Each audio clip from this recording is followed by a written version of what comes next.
Amém, queridos irmãos, chegamos à sexta-feira, primeira semana de um novo volume do Alimento Diário intitulado Cristo, o Centro da Obra de Deus. E o título desta primeira semana, o pano de fundo da carta aos Colossenses. O título da sexta-feira, os tesouros da sabedoria e do conhecimento estão em Cristo. Os versículos, Colossenses capítulo 2, versículos 2 e 3. Para que o coração deles seja confortado e vinculado juntamente em amor, e eles tenham toda a riqueza da forte convicção do entendimento, para compreenderem plenamente o mistério de Deus, Cristo, em quem todos os tesouros da sabedoria e do conhecimento estão ocultos. Senhor Jesus, obrigado, Senhor, obrigado por mais um dia que o Senhor tem misericórdia de nós, mais um dia que o Senhor nos concede para que nós te busquemos, para que entendamos o teu plano, a tua palavra, o teu coração. Nesse dia, Senhor, nós queremos que o nosso coração seja confortado e vinculado juntamente em amor. Nós queremos ter a riqueza da forte convicção do entendimento para compreender plenamente o mistério de Deus, Cristo. Nós não queremos, Senhor, compreender as coisas de modo superficial. Nós queremos nos aprofundar em Ti, mergulhar, imergir na Tua pessoa, na Tua palavra, para compreender tudo o que o Senhor está fazendo, para compreender o Seu plano, para compreender, Senhor, e receber todas as riquezas contidas em Ti, em quem todos os tesouros da sabedoria e do conhecimento estão ocultos. Nós não queremos, Senhor, que esses tesouros estejam ocultos para nós, por isso nós queremos exercitar o nosso espírito, pois é o Espírito que perscruta todas as coisas de Deus. Revela-nos, Senhor, os teus tesouros, revela-nos o teu coração, fala conosco todos os dias, Senhor, é o teu falar que nos alimenta, que nos ilumina, que nos conduz, que nos enche de Ti. Obrigado, Senhor. Jesus é o nosso Senhor.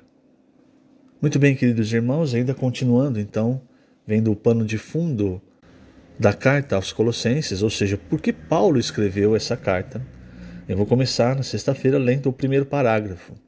Diz o seguinte: ao escrever a epístola aos Colossenses, Paulo deixa transparecer que havia desvios naquela igreja, provocados por uma mistura de culturas, religiões, filosofia grega e até do judaísmo. Naquela época, o gnosticismo já nascia como uma falsa filosofia que defendia haver uma forte antítese entre o mundo material e o espiritual. Os criadores dessa tese diziam possuir conhecimentos secretos. O gnosticismo propriamente dito surgiu no século II depois de Cristo, mas o seu embrião já estava se formando ali na época em que Paulo escreveu a carta à igreja em Colossos. O que nós precisamos entender, e Colossenses vem nos mostrar, irmãos, isso nunca pode fugir de nós, né? Nós já havíamos visto isso em Efésios, quando Paulo mostrou o encabeçamento de Cristo, e agora em Colossenses ele deixa isso mais forte. É que Cristo é o centro de todas as coisas, tudo envolve Cristo. Desde a criação, desde a sustentação do universo, a obra de Deus, tudo envolve Cristo. Quando Satanás, era Lúcifer, né, ele pensou, eu quero ser semelhante ao Altíssimo. O que ele queria? Ele queria o lugar do Filho, que é aquele pelo qual e com o qual Deus faz todas as coisas. Ele queria ser o mediador entre a criatura e o Criador. Mas esse é o lugar do Filho, do Senhor Jesus. Não podendo obter esse lugar, Satanás então iniciou a sua rebelião. Lúcifer, e depois se tornando Satanás, o adversário, ele não entendia e ainda não entende o plano de Deus. Nós, irmãos, somos privilegiados, porque mesmo os anjos, muitos anjos que Pedro diz, que eles queriam perscrutar as coisas pelas quais nós hoje estamos ouvindo, está sendo revelado para nós. Então a nossa posição hoje é uma posição, irmãos, muito elevada, de um privilégio muito grande. Se comparado em poder aos anjos, nós somos muito menores. Mas veja a importância que Deus deu ao homem. E agora voltando, né, à questão de Colossenses. O que é a igreja? A igreja, irmãos, há várias definições dela na Bíblia, mas ela é o produto da morte de Cristo, o resultado da morte de Cristo, a obra-prima de Deus. A igreja é única nesse universo, porque a igreja tem o elemento de Deus e o elemento do homem. É por isso que Paulo ele se dirige a nós e quando ele escrevia as cartas às igrejas, ele falava aos santos. Ele faz isso quando ele escreve aos Coríntios. Por quê? Alguém que é santo é alguém que tem o elemento, a vida, a natureza de Deus. Nada nesse mundo é santo, exceto Deus. E agora também a igreja. E a igreja, irmãos, o grande problema é a igreja é o novo homem, mas também há os resquícios do velho homem. Por isso, nós sempre ouvimos que nós precisamos... Paulo fala em Colossenses 3, por exemplo, ele fala, nós precisamos fazer a nossa natureza terrena morrer. Ele dá uma lista de coisas que são da nossa natureza terrena. E ele fala do novo homem também. E eu estou dizendo isso, irmãos, para que nós entendamos que na obra de Deus, tudo o que é iniciado por nós, pelo nosso humano, ele não é aceito por Deus, ele é rejeitado. Talvez não rejeitado imediatamente, mas com o tempo você percebe, não dá resultado, não dá fruto. Por quê? Porque o nosso elemento humano é que traz essas coisas que entraram na igreja em Colossos. Coisas que não são pecados, coisas boas, que pregam até uma aproximação de Deus. A religião, ela prega uma aproximação de Deus. Aqui nós vemos a religião judaica, o judaísmo, né? Filosofia grega, que prega a melhorar o homem, enfim, entre outras coisas. Mas todas essas coisas, elas são coisas humanas. Elas não podem entrar na igreja. Qualquer coisa que não seja iniciada por Cristo, que não tem o seu início em Cristo e o fim em Cristo, não é aceito pelo Pai. Isso é muito importante nós entendermos e é o que Paulo vai nos mostrar em Colossenses. Nós não podemos permitir, irmãos, que as coisas desse mundo entrem na igreja, no nosso convívio. E aí, como é que essas coisas entram na igreja? Entrando em nós. Porque a igreja, irmãos, ela não tem uma porta. Não estou falando do local de reuniões.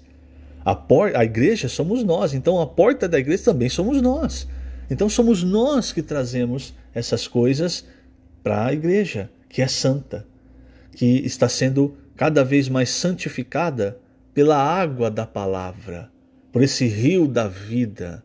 Então, precisamos entender essas coisas, precisamos ver o que Paulo quer nos mostrar em Colossenses e trazer isso para a nossa realidade de forma prática, irmãos, para que no nosso serviço a Deus nós não sejamos enganados com as coisas, as misturas, as coisas desse mundo, mas puramente aquilo que é Cristo.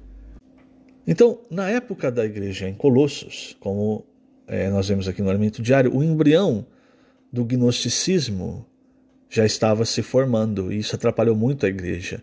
Nós vamos ver mais para frente também, até a adoração a anjos entrou ali no meio da igreja. É uma mistura, começou a ter uma mistura. Veja, não são coisas negativas. Lá quando nós vimos 1 Coríntios, tinha muitas coisas negativas. Tinha divisão ali, tinha uma forma de partir o pão errada, tinha irmão que estava tendo relação com a madrasta, entre outras coisas, irmão que estava processando irmão.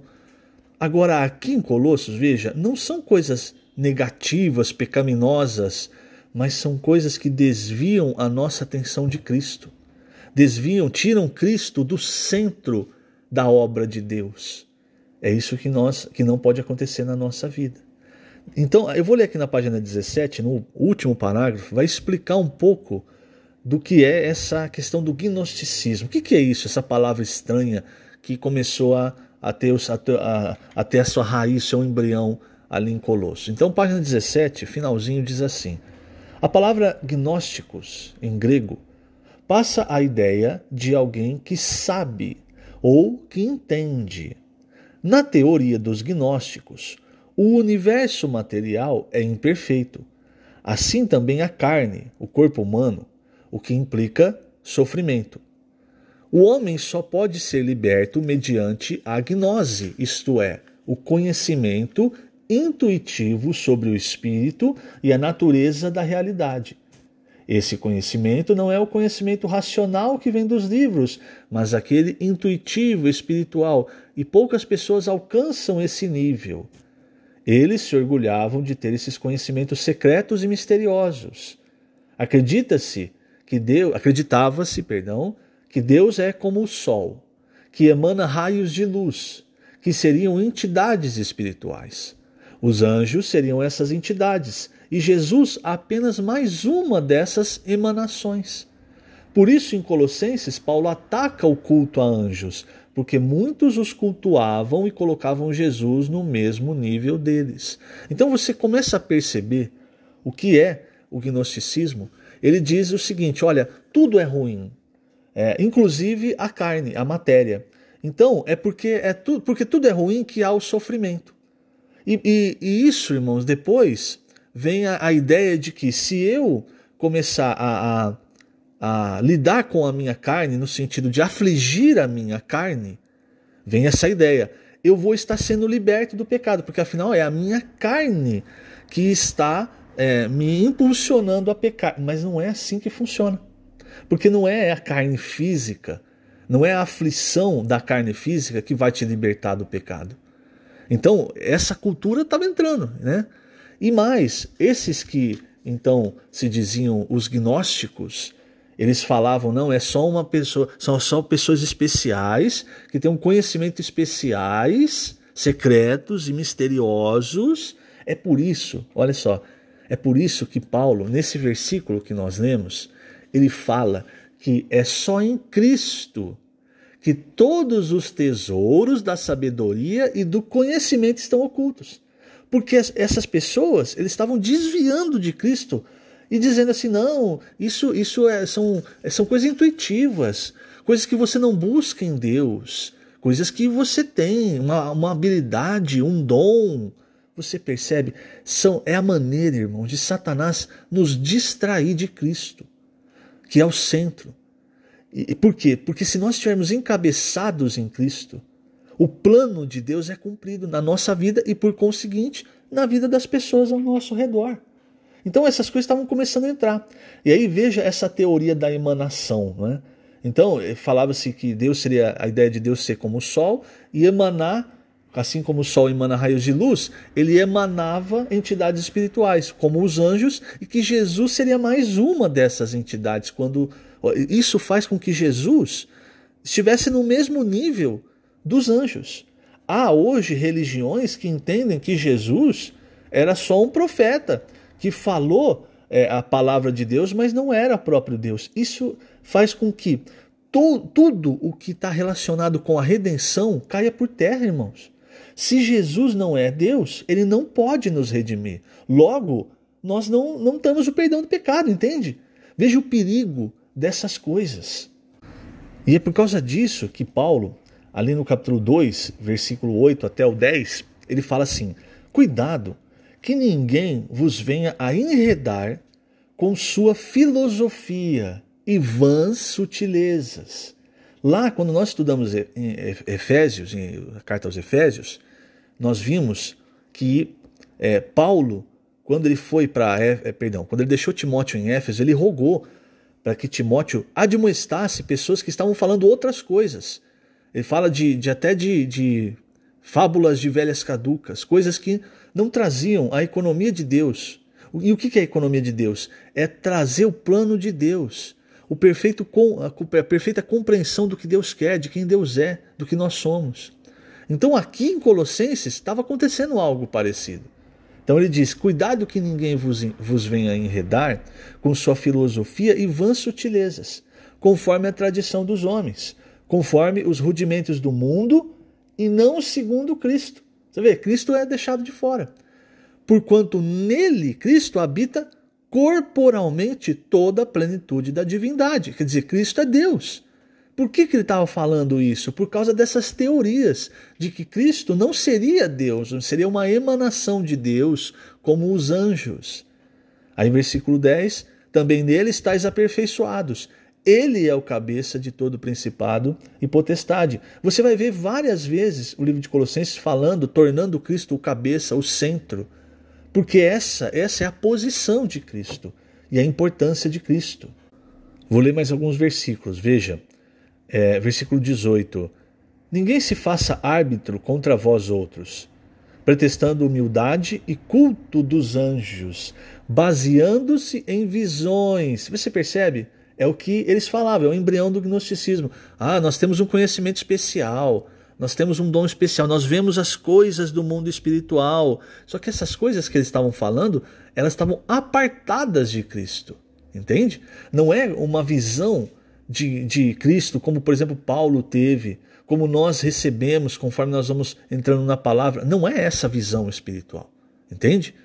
Então vou ler de novo. Ninguém se faça árbitro contra vós outros, pretextando humildade e culto dos anjos, baseando-se em visões, enfatuado, sem motivo algum na sua mente carnal, e não retendo a cabeça, do qual todo o corpo, suprido e bem vinculado por suas juntas e ligamentos, cresce o crescimento que procede de Deus. Nós vimos isso em Efésios, né? Efésios 4, versículo 20. Eu vou até o final do capítulo 2. Se morrestes com Cristo para os rudimentos do mundo, porque como se vivesses no mundo, vos sujeitais a ordenanças. Não manuseis isto, não proves aquilo, não toques aquilo outro, segundo os preceitos e doutrinas dos homens, pois que todas essas coisas com o uso se destroem. Quer dizer, todas essas coisas, não faz isso, você tem que... Alguns faziam jejuns para enfraquecer a carne, porque eles achavam que enfraquecendo a carne, eles não iriam pecar. Essas coisas, irmão, não funcionam. Paulo fala, não funcionam contra a sensualidade. Ele vai falar no último versículo. Quer dizer, se você for tentado por uma mulher, por um homem, você vai pecar, tanto a sua carne fraca ou não.